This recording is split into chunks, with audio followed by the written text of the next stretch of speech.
ओम श्री गणेशाय नमः। राधे राधे एवरीवन। आप सभी को गणेश चतुर्थी की बहुत बहुत शुभकामनाएं। फ्रेंड्स, आज की वीडियो में हम जानेंगे कि गणेश चतुर्थी के दिन भगवान गणेश जी की स्थापना किस समय करनी है, स्थापना हमें कैसे करनी है और फिर पूजा कैसे करनी है। गणेश जी की स्थापना और पूजा की बहुत ही सरल विधि आज की वीडियो में मैंने शेयर की है, तो वीडियो को आप अंत तक जरूर देखें ताकि आपको संपूर्ण जानकारी मिल सके। भाद्रपद माह के शुक्ल पक्ष की चतुर्थी तिथि को गणेश चतुर्थी के रूप में मनाया जाता है। इस दिन भगवान गणेश की घर में स्थापना की जाती है। कुछ लोग 1 दिन, 3 दिन, 5, 7 या 10 दिन के लिए भगवान गणेश जी की स्थापना करते हैं। तो चलिए देखते हैं कि स्थापना हमें कैसे करनी है।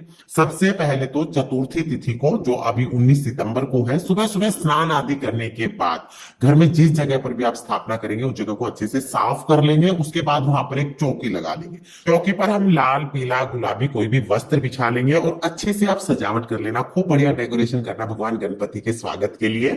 उसके बाद देखिए, जब स्थापना करेंगे तो सबसे पहले चौकी पर हम थोड़े चावल रखेंगे।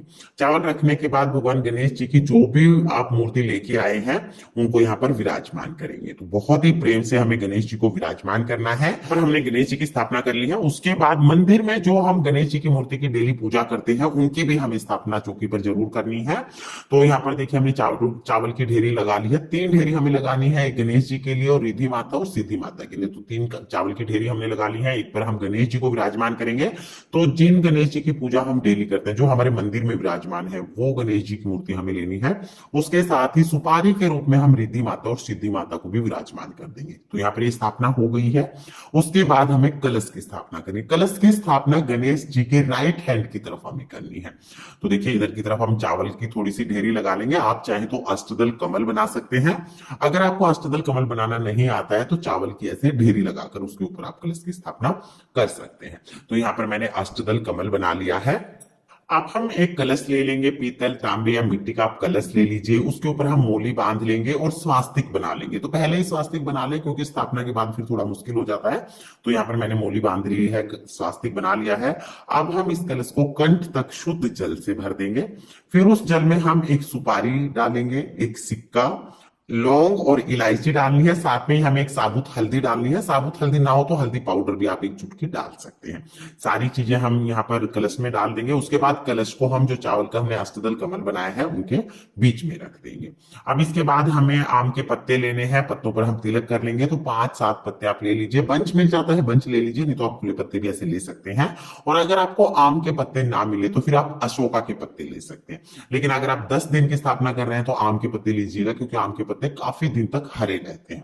फिर हम एक नारियल ले लेंगे, नारियल पर तिलक कर लेंगे, कलावा बांध लेंगे। अब देखिए, नारियल रखने के 2 तरीके होते हैं। या तो आप नारियल का मुख ऊपर करते हुए सीधे इस तरह से नारियल रख सकते हैं, या आप इस तरह से लिटा के नारियल रख सकते हैं। दोनों ही तरीके बिल्कुल सही है। आप किसी भी तरीके से नारियल रख सकते हैं। अभी क्योंकि मैं लिटा के नारियल रखने वाली हूं तो इसके लिए मैंने एक प्लेट ले लिया, उसमें चावल भर लिए हैं मैंने। तो चावल को पूरा भर लेना है। उसके बाद इस प्लेट को कलश के ऊपर रखेंगे और इसके ऊपर हम नारियल रख देंगे। नारियल का जो मुख है वो पूजा करने वाले की तरफ होना चाहिए। तो ऐसे कलश की स्थापना हो जाएगी। सभी चीजों की स्थापना हमने कर दी है। अब किसी को भी हमें हिलाना नहीं है। ये सब ऐसे ही विराजमान रहेंगे चौकी पर। जितने दिन की स्थापना है उतने दिन तक। अब हम पूजा शुरू करेंगे। तो सबसे पहले जल के छींटे लगाकर भाव रूप में सभी को स्नान करा लेंगे, यानी कि हमने शुद्धिकरण कर लिया है। उसके बाद हम दिया जलाएंगे। आप चाहे तो सीधा चौकी पर भी दिया जला सकते हैं, लेकिन अगर प्लेट वगैरह लेते हैं तो आरती करने में आसानी होती है, इसलिए मैंने प्लेट ले ली है। तो दिया हम जला लेंगे। दिया जलाने के बाद अब हम तिलक करेंगे। तो स्नान हमने सभी को करा दिया था। अब सबसे पहले तो चंदन से हम तिलक करेंगे, उसके बाद हम रोली से तिलक करेंगे। मैं आपको स्थापना का शुभ मुहूर्त बता देती हूँ। वैसे तो 19 सितंबर के दिन गणेश चतुर्थी है और पूरा दिन ही बहुत शुभ मुहूर्त, आप किसी भी समय स्थापना कर सकते हैं। लेकिन जो सबसे सर्वोत्तम मुहूर्त है वो सुबह 11:07 पर है। यानी कि 19 सितंबर को सुबह 11:07 पर गणेश जी की स्थापना का सर्वोत्तम मुहूर्त है। आप इस मुहूर्त में भगवान गणेश जी की स्थापना अपने घर पर कर सकते हैं। और अगर आप इस मुहूर्त में ना भी कर पाए तो पूरा दिन ही बहुत उत्तम है। गणेश चतुर्थी का दिन है, आप किसी भी समय गणेश जी की स्थापना कर सकते हैं। तो इस तरह से हमें स्थापना करनी है। तिलक करने के बाद हम वस्त्र स्वरूप सबको कलावा समर्पित कर देंगे और उसके बाद फिर हम जनेऊ समर्पित कर देंगे। तो यहाँ पर हम गणेश जी को जनेऊ समर्पित कर देंगे, माता रिद्धि सिद्धि को, सभी को हमने कलावा समर्पित कर दिया है। फिर हम फूल समर्पित कर देंगे। तो लाल रंग के फूल मिल जाए तो सबसे बढ़िया बात है, गणेश जी को लाल रंग के फूल अति प्रिय है। लेकिन अगर लाल रंग के फूल ना मिले तो जो भी फूल आपको मिल जाते हैं वो फूल आप समर्पित करें। दिए को भी हमें फूल समर्पित करने हैं और दिए को भी हमें तिलक करना है। उसके बाद हम दुर्वा समर्पित करेंगे। तो दुर्वा घास हमें जरूर समर्पित करनी है। आप किसी भी पार्क से दुर्वा घास ले आए, दुर्वा घास की व्यवस्था आपको रोजाना करनी है, या फिर आप एक बार दुर्वा घास लाकर फ्रिज में भी रख सकते हैं, बासी नहीं होती है। जितने दिन की भी आपने स्थापना की है रोजाना हमें दुर्वा घास जरूर समर्पित करनी है। इसके बाद हम भोग समर्पित करेंगे। तो भोग में देखिए, नारियल और गुड़ ये आप पहले दिन समर्पित करेंगे, और जितने दिन की भी स्थापना, चाहे आपने 10 दिन की स्थापना की हो, चाहे 5 दिन की, 3 दिन की, 1 दिन की, 7 दिन की, जितने भी दिन की स्थापना की है, ये गुड़ नारियल चौकी पर ही रहेगा, इसे नहीं उठाना है। उसके साथ ही हम पंच मेवे समर्पित करेंगे। तो जो भी 5 ड्राई फ्रूट आपके पास हो वो आप मिक्स करके रखें और वो भगवान गणेश जी को आप समर्पित कर सकते हैं। मोदक आप समर्पित करें, क्योंकि गणेश जी को मोदक अति प्रिय है। आप चाहे तो घर पर गणेश जी के लिए मोदक बना सकते हैं, नहीं तो आप बाजार से भी बने हुए मोदक लेके आ सकते हैं। मोदक ना मिले तो आप लड्डू का भोग भी लगा सकते हैं। इसके साथ ही हम फल समर्पित करेंगे। जो भी ऋतु फल आपको मिल जाए आप वो ऋतु फल समर्पित करें। कोशिश करें कि केले का फल आप जरूर समर्पित करें। वैसे भी केला हर समय अवेलेबल होता है, तो केले का भोग तो आप जरूर जरूर समर्पित करें। इसके साथ ही हम जल जरूर समर्पित करेंगे। भोग जल के बिना कभी भी पूर्ण नहीं होता है। तो जब भी आप भगवान को भोग समर्पित करें, जल अवश्य समर्पित करें। तो 1 लोटा शुद्ध जल हम समर्पित कर देंगे और हाथ जोड़कर गणेश जी से भोग स्वीकार करने के लिए प्रार्थना करेंगे। फिर हम दक्षिणा समर्पित करेंगे। तो दक्षिणा हमें एक बार समर्पित करनी है। आप चाहे तो जिस दिन आपने गणेश जी की स्थापना की है उस दिन आप दक्षिणा समर्पित कर सकते हैं, या फिर आप जिस दिन आप विसर्जन करने जा रहे हैं उस दिन आप दक्षिणा समर्पित कर सकते हैं। यानी एक ही बार हमें दक्षिणा समर्पित करनी है। इसके बाद हाथ में हम फूल लेंगे और भगवान गणेश जी से प्रार्थना करेंगे कि हे भगवान, हम इतने दिन के लिए अपने घर में आपकी स्थापना कर रहे हैं, कृपा करके सारी पूजाएं निर्विघ्न संपन्न कराएं, मेरी मनोकामनाएं पूर्ण करें और आप हमारी प्रार्थना को स्वीकार करें।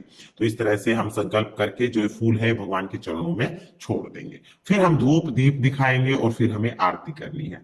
तो बहुत ही प्रेम पूर्वक हम गणेश जी की आरती करेंगे। और जब आप पूजा करेंगे ना, तो गणेश जी की फोटो के साथ ही आपको मूषक महाराज भी दिखेंगे, तो उनकी भी आपको पूजा साथ में करनी है, उनको भी तिलक लगाना है, उनको भी फूल समर्पित करना है, तो उनकी पूजा भी साथ ही होगी।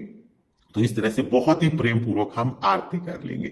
आरती करने के बाद हाथ जोड़कर पूजा में रही कमियों के लिए क्षमा याचना करेंगे और अपनी मनोकामनाओं को पूर्ण करने के लिए भगवान से प्रार्थना करेंगे। इस तरह से स्थापना और पूजा पूर्ण हो जाएगी। तो पहले दिन सुबह सुबह हमें इस तरह से पूजा करनी है।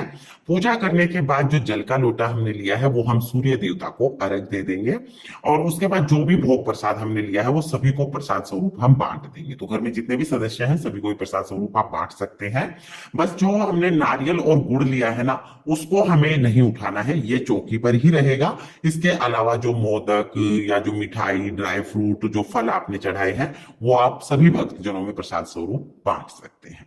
तो इस तरह से हमें पूजा करनी है। शाम को भी हमें भोग समर्पित करना है और शाम को भी हमें आरती करनी है। तो शाम को तो बस भोग और आरती होता है, ज्यादा पूजा शाम को नहीं होती है। सुबह की पूजा थोड़ी विस्तृत होती है। तो इस तरह से हम गणेश चतुर्थी के दिन स्थापना और पूजा करते हैं। गणेश चतुर्थी की सरल पूजा विधि आपको कैसी लगी कमेंट करके जरूर बताना। अगर ये वीडियो आपको पसंद आई हो, वीडियो अगर आपके लिए थोड़ी बहुत भी यूजफुल हो, तो प्लीज प्लीज वीडियो को लाइक कर देना। और हम महिलाएं घर में तीज त्योहार कैसे करते हैं ये देखने के लिए मेरे चैनल को सब्सक्राइब कर लेना।